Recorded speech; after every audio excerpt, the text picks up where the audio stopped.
કડીમાં મેઘરાજાની મહેર. છેલ્લા 2 દિવસથી કડીમાં વરસાદ વરસતા વાતાવરણમાં ઠંડક પ્રસરી ગઈ હતી અને ગરમીમાંથી રાહતનો અનુભવ થયો હતો. કડી અને કડી પંથકમાં વરસાદ વરસતા ખેડૂતોમાં આનંદ છવાયો હતો. ધીમી ધારે વરસાદ વરસતા નાગરિકોમાં ખુશીનો માહોલ છવાયો હતો.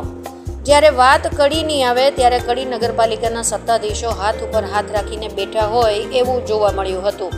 કડીમાં મેઘરાજાની ધીમી ધારે એન્ટ્રી થતાં જ કડી નગરપાલિકાની પ્રી મોન્સૂનની કામગીરી ઉપર સવાલો ઉઠાવ્યા હતા.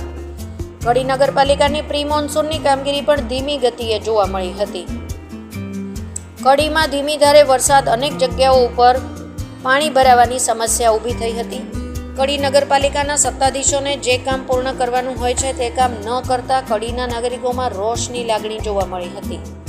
પાલિકાના અધિકારીઓને વરસાદના આગમન પહેલા પ્રી મોન્સૂનની કામગીરી પૂર્ણ કરવાની હોય છે,